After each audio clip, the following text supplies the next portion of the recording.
Mini ప్రపంచానికి స్వాగతం.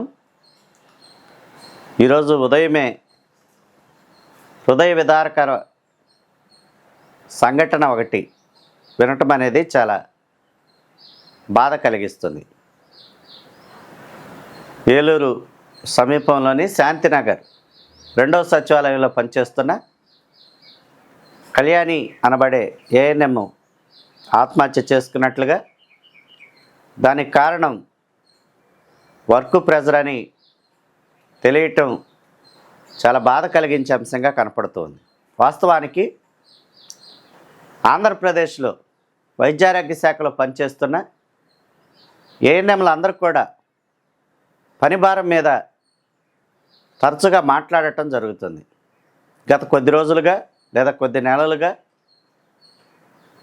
యాప్ల భారాన్ని ఏఎన్ఎంల మీద పెంచివేసి చేసిన ప్రతి పని కూడా యాప్లో నమోదు చేయాలి, ఒకే సమాచారాన్ని 10-12 యాపుల్లో నమోదు చేయాల్సి రావటం, ఇవన్నీ కూడా ఏఎన్ఎంల మీద తీవ్రమైన మానసిక ఒత్తిడికి కారణమవుతూ ఉన్నాయి. ఒకవైపు ఇమ్యునైజేషన్ సెషన్స్ చేసుకుంటూనే,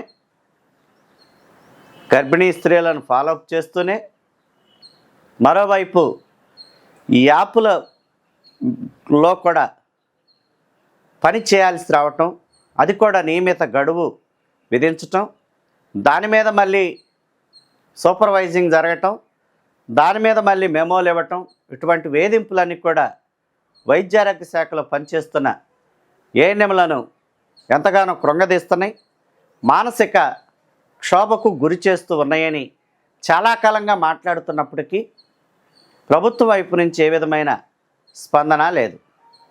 గత ప్రభుత్వం కానీ ఈ ప్రభుత్వం కానీ ఒక సమస్యను వివరిస్తున్నప్పుడు అధికారులు బాధ్యతగా ఆలకించి ఆ సమస్య పరిష్కారానికి ఏదో ఒక మార్గాన్ని కనుగొనాల్సింది పోయి తాత్సారాన్ని ప్రదర్శిస్తూ ఉన్న నేపథ్యంలోనే కళ్యాణి ఆత్మహత్య జరిగినట్లుగా అర్థమవుతుంది. గత కొద్ది రోజుల క్రితం రేపల్లకి చెందిన మరొక ఏఎన్ఎం కూడా తాను పని ఒత్తిడితోనే మరణిస్తున్నాను, అమ్మా నాన్న క్షమించండి అంటూ లెటర్ రాసి మరీ చనిపోయారు. ఈ రీతిగా ఈ ఆత్మహత్యల పరంపర కొనసాగుతూ ఉన్న వైద్యారోగ్య శాఖలో ఉన్న ఉన్నతాధికారులు మాత్రం చలనం అనేది కలగకపోవటం అనేది చాలా బాధ కలిగిస్తూ ఉంది. ఎందుకంటే గతంలో కూడా ఏఎన్ఎంలు ఇంతకంటే ఎక్కువగా పనిచేశారు. సరైన వాహన సదుపాయం లేదు, సరైన సౌకర్యాలు లేవు, గ్రామాల్లోకి వెళ్తే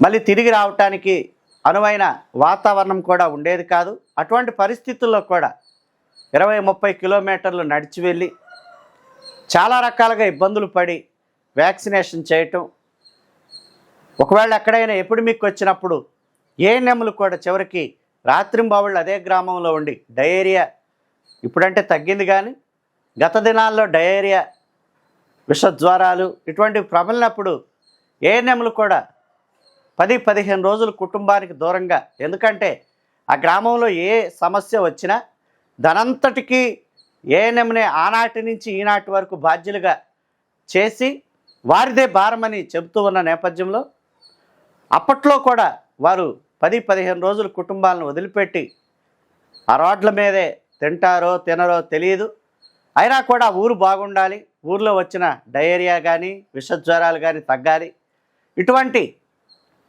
భయంకరమైన పని ఒత్తిడితో వారికి ఆ రోజుల్లో పనిచేయటం జరిగింది. అదిగాక ఆ రోజుల్లో పనిచేసిన ఏఎన్ఎంల మీద చాలా ఒత్తిడి ఉండేది. కుటుంబ నియంత్రణ ఆపరేషన్లు చేయాలని, ఒకవేళ కేసులు రాకపోతే ఇంటింటికి వెళ్ళి మోటివేషన్ చేయాలని, గంటలు నిలబెట్టి కూడా సమీక్షల పేరుతో గంటలు ఏఎన్ఎంలు నిలబెట్టి ఉన్నతాధికారులు కూర్చొని సమీక్షలు చేసి ఈ రకంగా ఎన్నో రకాలుగా ఆది నుండి ఇప్పటి వరకు ఈ వేధింపుల పర్వం కొనసాగుతూనే ఉంది. కానీ ఏఎన్ఎం యొక్క బాధని ఆలకించిన వాడు కానీ దానిని పరిష్కరించిన వాడు కానీ ఒక్కరు కూడా లేకపోవటం అనేది చాలా బాధ కలిగిస్తున్న విషయం.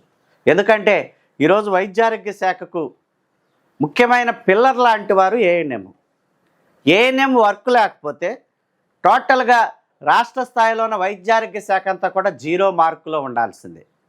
ఏఎన్ఎం ఇచ్చే సమాచారమే అటు జిల్లా కేంద్రానికి కానీ లేదా రాష్ట్ర స్థాయి నివేదికలకు కానీ అది ఆధారంగా కనపడుతూ ఉంది. అటువంటి కీలకమైన రోలు పోషిస్తున్న ఏఎన్ఎంలను ఏదో ఒక రూపేణ ఆనాడు ఆ రకంగా వేధించారు, ఈనాడు ఈ రకంగా యాపుల పేరుతో వేధిస్తూ ఉన్నారు. వాస్తవానికి అనేక ప్రభుత్వ శాఖల్లో మహిళా ఉద్యోగులు పనిచేస్తూ ఉన్నారు. వారికి ఉన్న సౌకర్యాలు చాలా ఎక్కువగా ఉన్నాయి. పని భారం కానీ, పని గంటలు కానీ, కార్యాలయంలో ఉన్న వసతులు కానీ అనేక రకాలుగా వారికి సౌకర్యాలు కల్పిస్తూ ఉన్నారు. కానీ కేవలం వైద్యారోగ్య శాఖలో ఉన్న మహిళా ఉద్యోగులకు మాత్రం అటువంటి సౌకర్యాలు లేవు, అటువంటి వెసులుబాటులు లేవు, అటువంటి క్షేమంగా కానీ లేదా సౌకర్యవంతంగా పనిచేసే అవకాశాలు కానీ చాలా చోట్ల లేవు.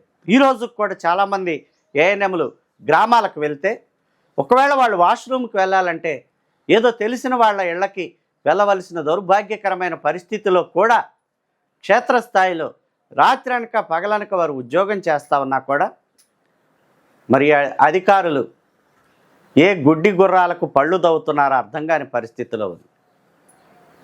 అదే వారి ఇంటిలో ఉన్న మహిళలు ఆ రకంగా ఇబ్బందులు పడుతూ ఉంటే ఏ అధికారి అయినా కూడా చలనం లేకుండా ఉంటారు.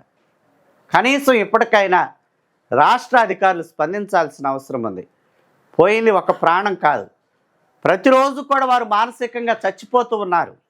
ప్రతిరోజు కూడా వారు మానసికంగా అనేక రకాలైన ఇబ్బందులను ఎదుర్కొంటూ ఉన్నారు.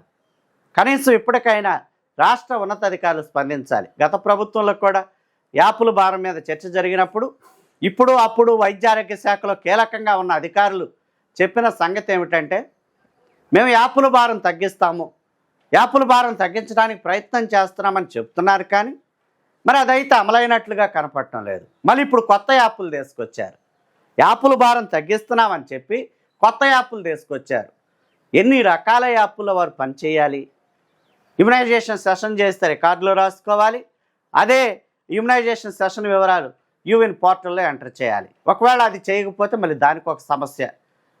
ఇన్ టైంలో కనుక యూవిన్ పోర్టల్ ఒకవేళ వాళ్ళు కనుక లాగిన్ కాకపోతే మెడికల్ ఆఫీసర్ నుంచి ఫోన్లు, మీరు ఇంకా యూవిన్ పోర్టల్ ఇది లాగిన్ అవ్వలేదు, ఎన్ని రకాలుగా వారిని ఇబ్బంది పెడతారు. ఎప్పుడు ఇటువంటి అరాచక పర్వం అనేది వైద్యారోగ్య శాఖలో దానికి పులి స్టాప్ పడుతుందో అర్థం కాని పరిస్థితి ఏర్పడతా ఉంది. కనీసం ఇప్పటికైనా ఈ కళ్యాణి ఆత్మహత్యతోనైనా వైద్యారోగ్య శాఖలో చలనం రావాల్సిన అవసరం ఉంది. వైద్యారోగ్య శాఖ ఉన్నతాధికారులు స్పందించి చర్యలు తీసుకోవాల్సిన అవసరం ఉంది. ఏఎన్ఎంల మీద ఉన్న యాపుల భారాన్ని అత్యవసరంగా తగ్గించాల్సిన అవసరం ఉంది.